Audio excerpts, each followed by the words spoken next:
Welcome to JBS TV, the light and salvation.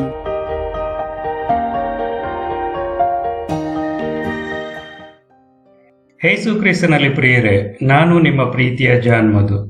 ಯೇಸು ಕ್ರಿಸ್ತನ ಸುವಾರ್ಥ ಸೇವೆಯಲ್ಲಿಂದ ನಾನು ನಿಮ್ಮ ಮುಂದೆ ಈ ಸಂಚಿಕೆಯ ಒಂದು ಮುಖ್ಯ ಉದ್ದೇಶವೇನೆಂದರೆ, ಕ್ರಿಶ್ಚಿಯನ್ ಸಮುದಾಯದವರನ್ನ ದೇವರ ವಾಕ್ಯಗಳಲ್ಲಿ ಅಂದರೆ ಬೈಬಲ್ ವಾಕ್ಯಗಳಲ್ಲಿ ಏನು ಬರೆಯಲ್ಪಟ್ಟಿದೆಯೋ ಅದರ ಮುಖಾಂತರ ಅವರನ್ನು ಆತ್ಮಿಕವಾಗಿ ಬಲಪಡಿಸುವ ಉದ್ದೇಶವನ್ನು ಹೊಂದಿದ್ದೇವೆ ಹೊರತು ಬೇರೆ ಯಾವುದೇ ದುರುದ್ದೇಶ ಹೊಂದಿರುವುದಿಲ್ಲ. ಬನ್ನಿ, ಈಗ ಕ್ರಿಶ್ಚಿಯನರು ಹಂದಿ ಮಾಂಸ ತಿನ್ನಬಹುದೇ? ಈ ವಿಷಯದ ಬಗ್ಗೆ ಬಹಳಷ್ಟು ಜನರು ಆಸಕ್ತಿ ಹೊಂದಿದ್ದಾರೆ. ಬೈಬಲ್ ಇದರ ಬಗ್ಗೆ ಏನು ಹೇಳುತ್ತದೆ? ಬೈಬಲ್ನಲ್ಲಿನ ಹಳೆಯ ಒಡಂಬಡಿಕೆಯ ಒಂದು ಆಜ್ಞೆಯಿಂದಾಗಿ ಹಂದಿ ಮಾಂಸದ ಸೇವನೆಯು ಕೆಲವರಿಗೆ ವಿವಾದದ ವಿಷಯವಾಗಿದೆ ಮತ್ತು ಈ ನಂಬಿಕೆಯ ಜನರು ಹಂದಿ ಮಾಂಸವನ್ನು ತಿನ್ನುವುದಿಲ್ಲ. ಆದರೆ ಕ್ರಿಶ್ಚಿಯನರು ಹಂದಿ ಮಾಂಸವನ್ನು ಏಕೆ ತಿನ್ನುತ್ತಾರೆ ಎಂಬ ಪ್ರಶ್ನೆಗೂ ಕೂಡ ಇದು ಕಾರಣವಾಗುತ್ತದೆ. ಕ್ರಿಶ್ಚಿಯನರು ಹಂದಿ ಮಾಂಸವನ್ನು ತಿನ್ನಬಹುದೇ ಎಂದು ಅನೇಕರು ಇಂದು ಕೇಳುತ್ತಾರೆ. ಸೊ ಅವರ ಎಲ್ಲಾ ಒತ್ತಾಯದ ಮೇರೆಗೆ ಈ ಸಂಚಿಕೆಯನ್ನು ಕೂಡ ಮಾಡುತ್ತಿದ್ದೇನೆ. ಬೈಬಲ್ ಪ್ರಕಾರ ಹಂದಿ ಮಾಂಸ ತಿನ್ನುವುದು ಪಾಪವೇ? ಈ ಪ್ರಶ್ನೆಗೆ ಸ್ಪಷ್ಟವಾದ ಉತ್ತರವೆಂದರೆ ಹೌದು ಮತ್ತು ಇಲ್ಲ. ಹಾಗಾದರೆ ಕ್ರಿಶ್ಚಿಯನರು ಹಂದಿ ಮಾಂಸವನ್ನು ತಿನ್ನಲು ಅನುಮತಿಸಲಾಗಿದೆಯೇ ಮತ್ತು ಹಂದಿ ಮಾಂಸವನ್ನು ತಿನ್ನುವುದನ್ನು ದೇವರು ಇದನ್ನು ಅನುಮೋದಿಸುತ್ತಾನೆಯೇ?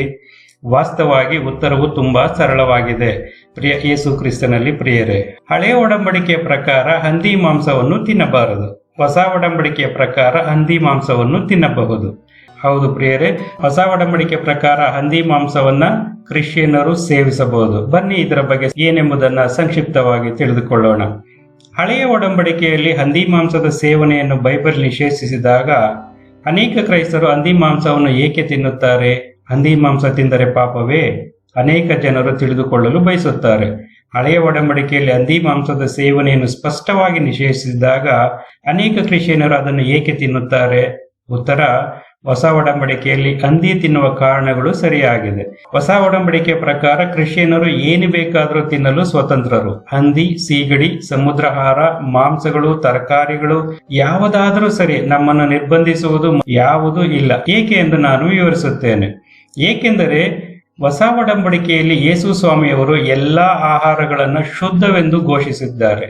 ಮಾರ್ಕನು ಬರೆದ ಸುವಾರ್ತೆಯ ಪುಸ್ತಕ 7:15 ಹೊರಗಿನಿಂದ ಮನುಷ್ಯನೊಳಗೆ ಹೋಗಿ ಅವನನ್ನು ಒಲೆ ಮಾಡತಕ್ಕಂಥವುದು ಒಂದೂ ಇಲ್ಲ, ಆದರೆ ಮನುಷ್ಯನೊಳಗಿಂದ ಹೊರಡುವಗಳೇ ಮನುಷ್ಯನನ್ನು ಒಲೆ ಮಾಡುವಂತವುಗಳಾಗಿವೆ ಎಂದು ಹೇಳಿದನು. ಮತ್ತು ಮಾರ್ಕನು ಬರೆದ ಸುವಾರ್ತೆಯ ಪುಸ್ತಕ 7:18 ಮತ್ತು 19 ವಚನಗಳು ಈ ರೀತಿಯಾಗಿ ಮಾತನಾಡುತ್ತವೆ. ಆತನು ಅವರಿಗೆ, ನಿಮಗೂ ಅಷ್ಟು ಬುದ್ಧಿ ಇಲ್ಲವೇ? ಹೊರಗಿನಿಂದ ಮನುಷ್ಯನೊಳಗೆ ಹೋಗುವಂತದ್ದು ಅವನ ಹೃದಯದೊಳಕ್ಕೆ ಸೇರದೆ ಹೊಟ್ಟೆಯೊಳಗೆ ಸೇರಿ ಬಹಿರ್ದಶೆಗೆ ಹೋಗುವುದರಿಂದ ಅವನನ್ನು ಒಲೆ ಮಾಡಲಾರದೆಂದು ನಿಮಗೆ ತಿಳಿದಿಲ್ಲವೋ ಎಂದು ಹೇಳಿದನು. ಹೀಗೆ ಹೇಳಿದ್ದರಿಂದ ತಿನ್ನುವ ಪದಾರ್ಥಗಳೆಲ್ಲ ಶುದ್ಧವೆಂದು ಯೇಸು ಸ್ವಾಮಿ ಸೂಚಿಸಿದರು. ಹೀಗೆ ಯೇಸು ಸ್ವಾಮಿ ಸೂಚಿಸಿದ ಆಹಾರಗಳನ್ನು ಶುದ್ಧವೆಂದು ಘೋಷಿಸಿದರು. ಮತ್ತೆ ಜೀಸಸ್ ಎಲ್ಲ ಆಹಾರಗಳನ್ನು ಶುದ್ಧವೆಂದು ಘೋಷಿಸಿರುವುದರಿಂದ ಕ್ರಿಶ್ಚಿಯನರು ಹಂದಿ ಮಾಂಸವನ್ನು ತಿನ್ನಬಹುದು, ಏನು ಬೇಕಾದರೂ ತಿನ್ನಲು ಕೂಡ ಸ್ವತಂತ್ರರು. ಹಾಗೆ 1 ತಿಮೋತಿ 4:1-5 ವಚನಗಳನ್ನು ಓದಿಕೊಳ್ಳುವಾಗ ಅವರನ್ನು ಮರಳುಗೊಳಿಸಿ ಮದುವೆಯಾಗಬಾರದೆಂತಲೂ ಇಂತಿಂತ ಆಹಾರವನ್ನು ತಿನ್ನಬಾರದೆಂತಲೂ, ಆದರೆ ಯಾರು ನಂಬುವವರಾಗಿದ್ದು ಸತ್ಯವನ್ನು ಗ್ರಹಿಸಿದ್ದಾರೋ ಅವರು ಕೃತಜ್ಞತಾ ಸ್ತುತಿ ಮಾಡಿ ತಿನ್ನುವುದಕ್ಕೋಸ್ಕರ ದೇವರ ಸಕಲ ವಿಧವಾದ ಆಹಾರವನ್ನು ಉಂಟು ಮಾಡಿದನು. ಆತನು ಉಂಟು ಮಾಡಿದ್ದೆಲ್ಲವೂ ಒಳ್ಳೆಯದೇ. ದೇವರ ಸ್ತೋತ್ರ ಮಾಡಿ ತೆಗೆದುಕೊಳ್ಳುವ ಪಕ್ಷಕ್ಕೆ ಯಾವುದೂ ನಿಷಿದ್ಧವಲ್ಲ ಎಂದು ಹೇಳತಕ್ಕದ್ದಲ್ಲ. ದೇವರ ವಾಕ್ಯವನ್ನು ಹೇಳಿ ಪ್ರಾರ್ಥಿಸುವುದರಿಂದ ಅದು ಪವಿತ್ರವಾಗುತ್ತದಲ್ಲ ಎಂದು ಇಲ್ಲಿ ಸ್ಪಷ್ಟವಾಗಿ ಬರೆಯಲ್ಪಟ್ಟಿದೆ. ಈ ವಾಕ್ಯದ ಆಧಾರದ ಪ್ರಕಾರ ಇದನ್ನು ನಂಬುವವರಿಗೆ ಕೃತಜ್ಞತೆಯೊಂದಿಗೆ ಸ್ವೀಕರಿಸಲು ಮತ್ತೆ ದೇವರಿಗೆ ಪ್ರಾರ್ಥಿಸಿ ಸ್ವೀಕರಿಸಲು ದೇವರು ಸ್ಪಷ್ಟವಾಗಿ ತಿಳಿಸಿದ್ದಾರೆ. ದೇವರಿಗೆ ಕೃತಜ್ಞತೆಯೊಂದಿಗೆ ಮತ್ತೆ ಪ್ರಾರ್ಥನೆಯೊಂದಿಗೆ ಅದನ್ನು ಸ್ವೀಕರಿಸಬಹುದು ಎಂದು ಸ್ಪಷ್ಟವಾಗಿ ತಿಳಿಸಿದ್ದಾರೆ. ಸತ್ಯವನ್ನು ತಿಳಿದುಕೊಳ್ಳಿ ಎಂದು ದೇವರು ಹೇಳುತ್ತಾರೆ. ಏಕೆಂದರೆ ದೇವರು ಸೃಷ್ಟಿಸಿದ ಎಲ್ಲವೂ ಒಳ್ಳೆಯದು ಮತ್ತು ಅದನ್ನು ಕೃತಜ್ಞತೆಯಿಂದ ಸ್ವೀಕರಿಸಿದರೆ ನಿರಾಕಾರಿಯಾಗುವುದಿಲ್ಲ, ಏಕೆಂದರೆ ಅದು ದೇವರ ವಾಕ್ಯ ಮತ್ತು ಪ್ರಾರ್ಥನೆಯಿಂದ ಪವಿತ್ರವಾಗಿದೆ ಎಂದು ದೇವರ ವಾಕ್ಯವು ಹೇಳಲ್ಪಡುತ್ತದೆ.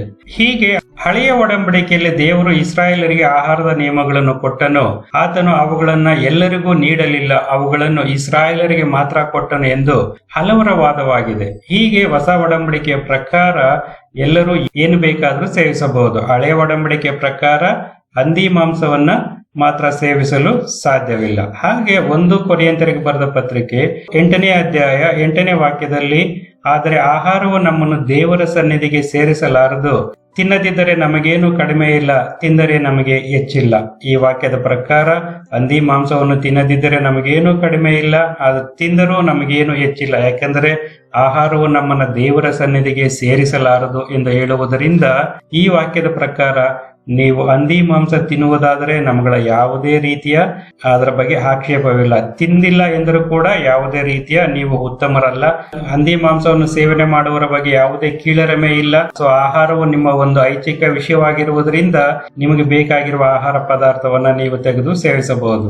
ಈ ಒಂದು ಸಂಚಿಕೆಯಲ್ಲಿ ತಿಳಿಸಲ್ಪಟ್ಟ ಪ್ರಕಾರ ಹಳೆ ಒಡಂಬಡಿಕೆಯಲ್ಲಿ ಇರುವ ಕೆಲವೊಂದು ದೇವರ ಆಜ್ಞೆಗಳನ್ನು ಅನುಸರಿಸುವವರು ನಂಬುವವರು ಇಂದಿಗೂ ಕೂಡ ಹಳೆ ಒಡಂಬಡಿಕೆಯ ಪ್ರಕಾರವೇ ಅವರು ಹಂದಿ ಮಾಂಸವನ್ನ ಸೇವಿಸುವುದಿಲ್ಲ. ಆದರೆ ಹೊಸ ಒಡಂಬಡಿಕೆಯಲ್ಲಿ ಯೇಸು ಸ್ವಾಮಿಯವರು ಆಜ್ಞಾಪಿಸಿದ್ದಾರೆಂದು ಆ ವಾದದ ಪ್ರಕಾರ ಹಂದಿ ಮಾಂಸವನ್ನು ಸೇವಿಸುವುದರಿಂದ ಯಾವುದೇ ರೀತಿಯ ತಕರಾರು ಕೂಡ ಇರುವುದಿಲ್ಲ. ಇದು ನಿಮಗೆ ಬಿಟ್ಟ ವಿಷಯವಾಗಿದೆ.